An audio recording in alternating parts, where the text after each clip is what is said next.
We blessed to come out with a win because it's hard to win in this league. That's a hats off to the Bears.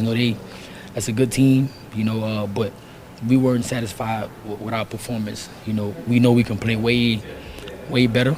So at the end of the day, we're going to try to build off of that and bring more intensity, more energy to this next game. And unfortunately, that's against Green Bay. Elbow, forearm, he's going to be down. The result of the play is a touchdown. The flag that was thrown on this was picked up.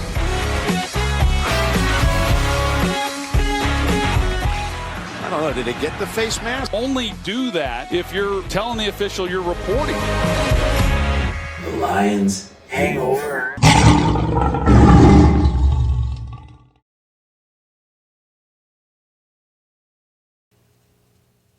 Hey, what's up, everybody? It is Brad. This is the Lions Hangover Podcast coming at you Wednesday. Let's call it Wednesday, the day before the game. Lions versus Packers. Please don't forget you can find me on all social medias, X, Instagram, and Facebook. Please rate and subscribe to the show. Share me.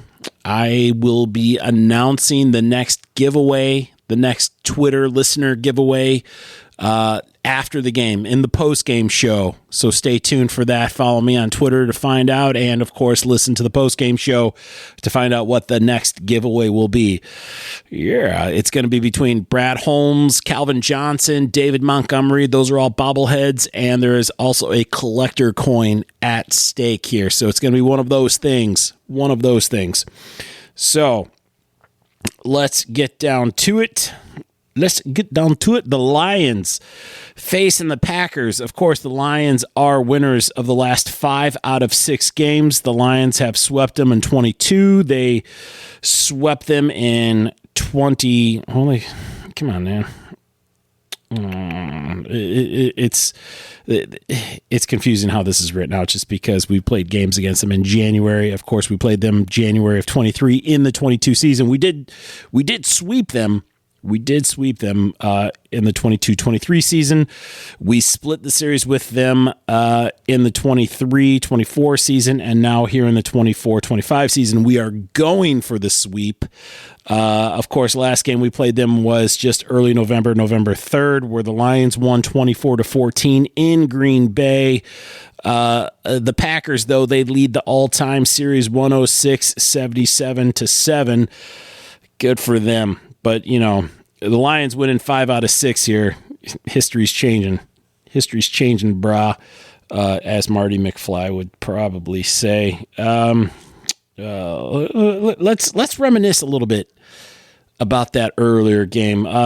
Lions won 24-14. The first time they played, Amon-Ra St. Brown had a touchdown. Jake Bates had field goal. Kirby Joseph had that pick 6 against Jordan Love.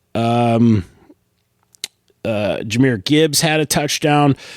Let's see, and Emmanuel Wilson for the Packers had their touchdown.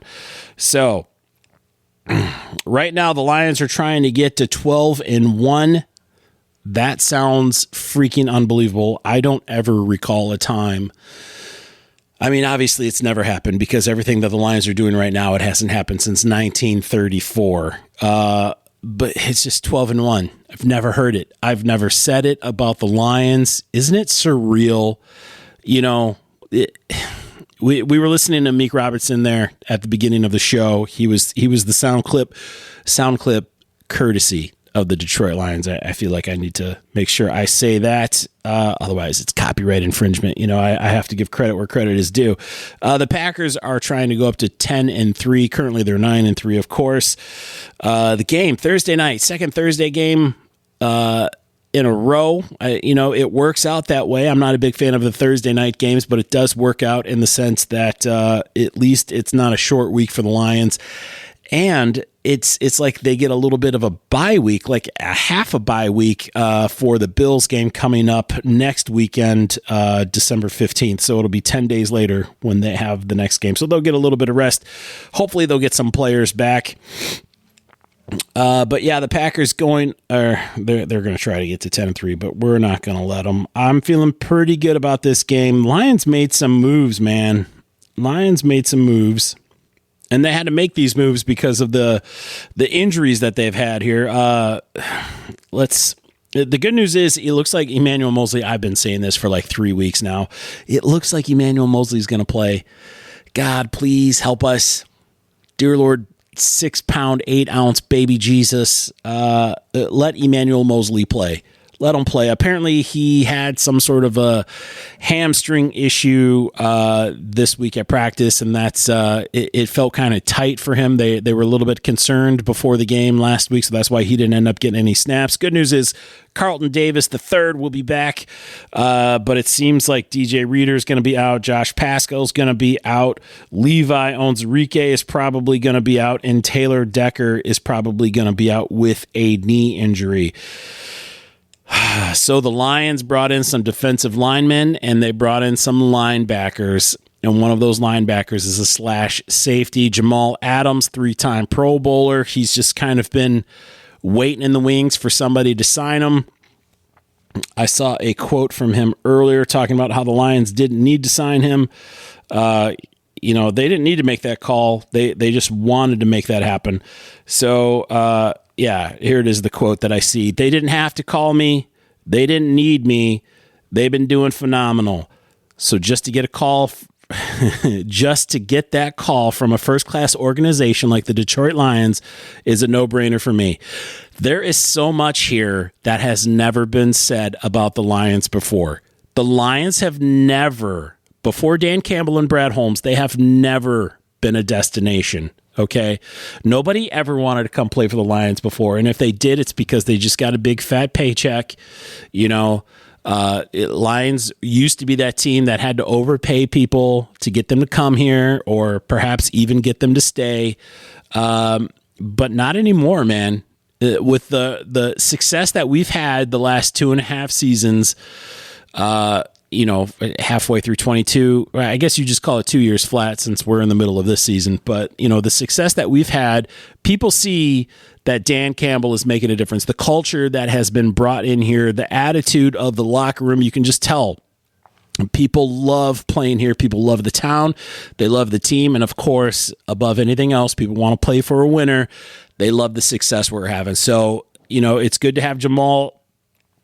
Excuse me there, a little bit of indigestion. It's good to have Jamal Adams here. It sounds like he's going to be playing kind of the linebacker spot, which is good since, Anzalone's out. Rodrigo is now out with, was it ACL or MCL? Something with his knee. He's out for the year. He'll be back next year. Just too bad. I really like how he's been coming on strong lately. Shout out, though. While we're talking injuries, we're going to switch gears a little bit. Shout out to Jake Bates for starting his career off, making the first 19 field goals in his career. That's the second most in NFL history for a rookie kicker to make 19 kicks in a row. Not too shabby, man. Not too shabby. All right, well, let's find out the story of the game here. Let's find out what the Packers are doing right. Of course, not much has changed since the Lions have last played the Packers in early November. It was just over a month ago now. Don't forget, Jordan Love was injured, potentially injured, before the last game, and it was kind of who's going to play. Is it going to be him or Malik Willis? But it ended up being Jordan Love, and I don't think he's been injured since then.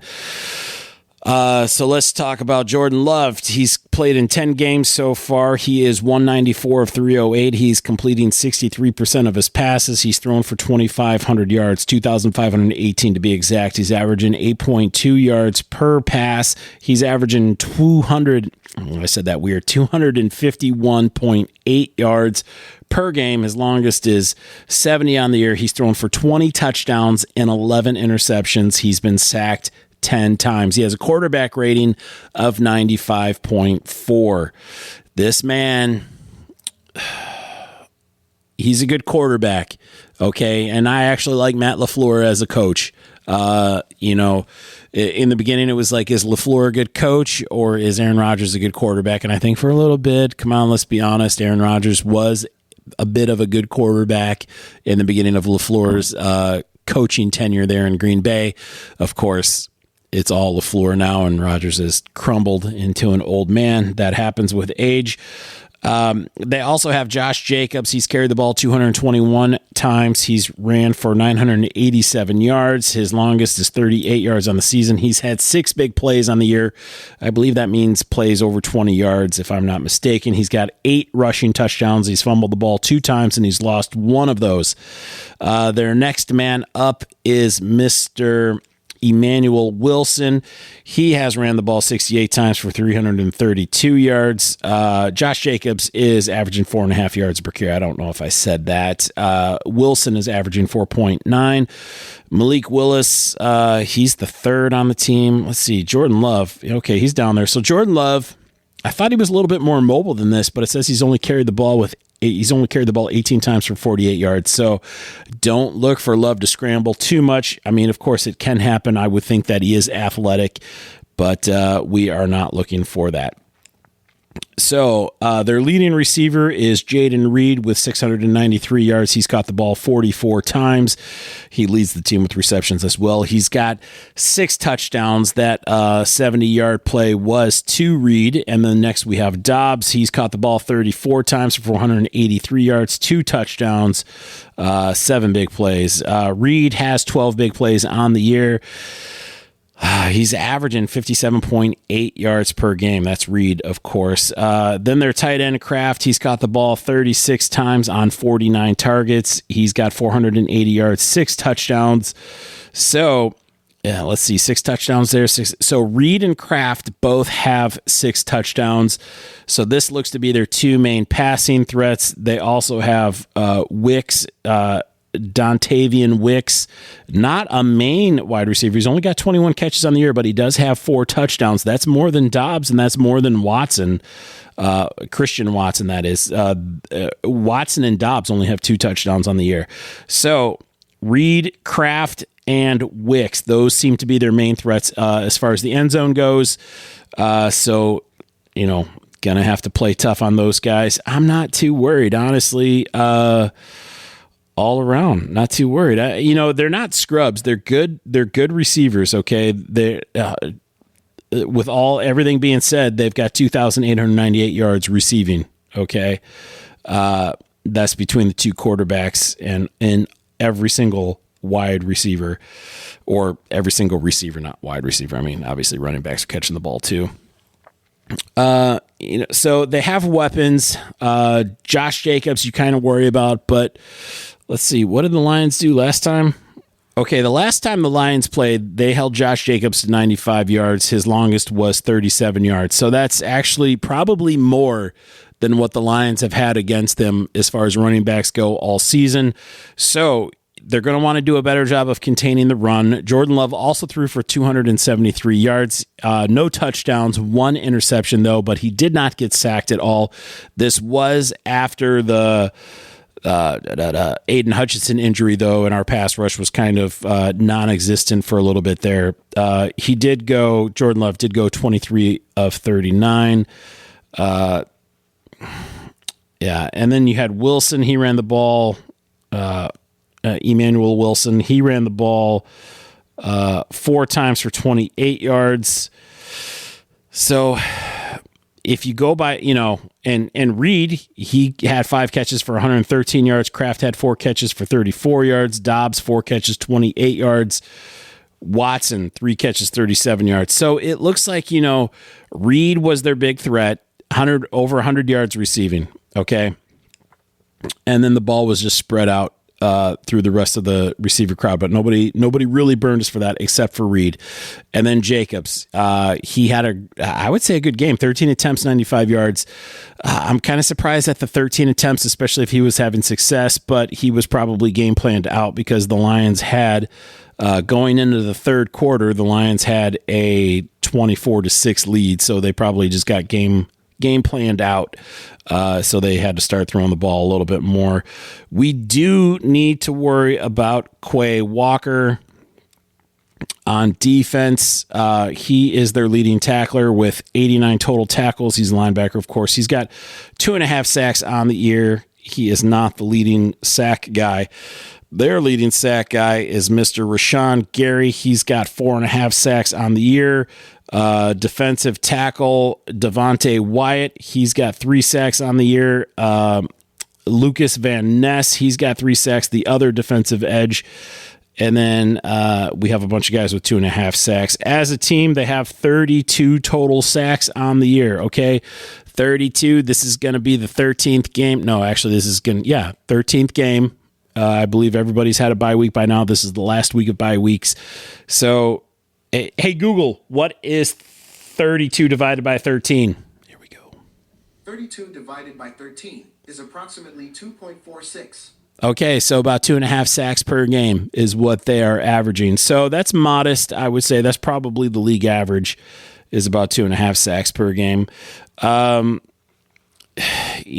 Goff's been doing a good job of getting rid of the ball too. I think we're going to be okay. Now, this is a bit of a situation where it is hard to beat the same team twice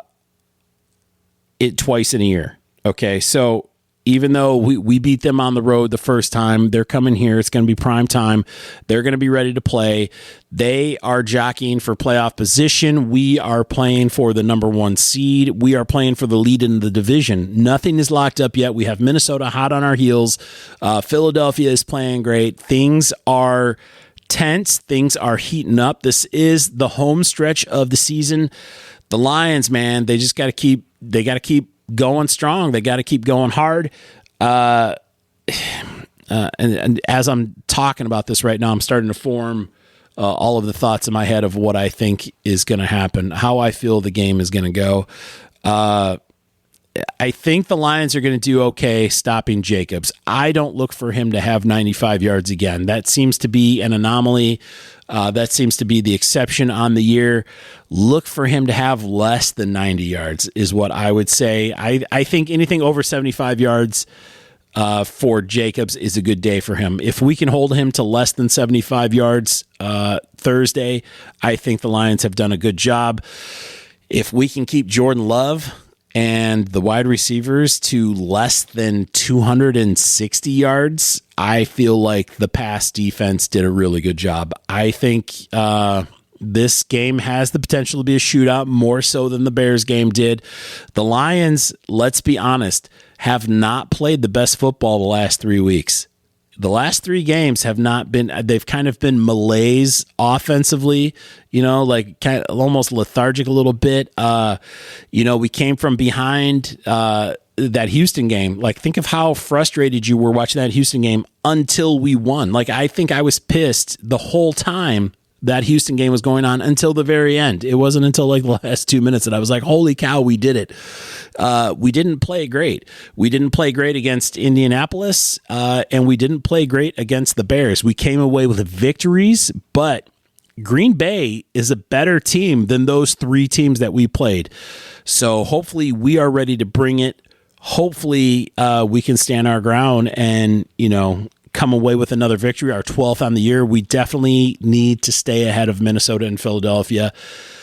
I want to say I'm worried most about Philadelphia, but we don't get that home playoff game, not a guaranteed home playoff game without, winning this division. And yeah, I like being in the habit of hanging banners for division victories. So I want to see another banner for a 2024 NFC North championship. That would be amazing.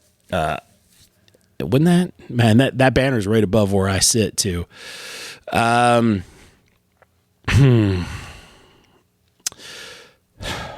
think, this game, I think Jared Goff's going to have a good game. I think Gibbs and Montgomery are going to have a good game. I think Laporte is going to have a good game. I think I'm going to change this. St. Brown's going to have an okay game. That's not what I mean. I think Jameson Williams is going to shine. I think he's coming into this week feeling like he owes the team a little bit of something, a little bit of redemption. Not only is he going to have 5 catches, I think Jameson Williams is going to be over 120 yards receiving. 5 catches, 120 plus. That is my prediction for JMO.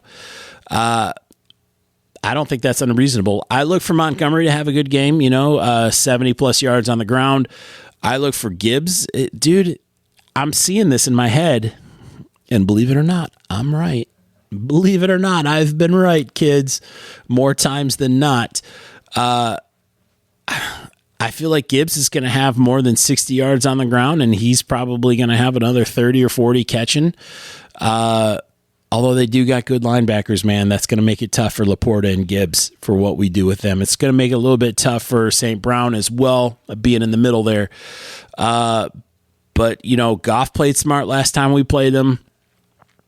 You know what I really want to see? I want to see an interception by Branch. I want to see an interception by Tyrion Arnold. That's what I want to see. So hopefully our defense brings it. I still feel like it's going to be an exciting game for Thursday.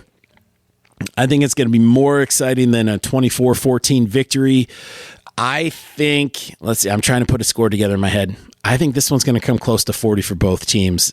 And I don't mean that in a negative way to our defense.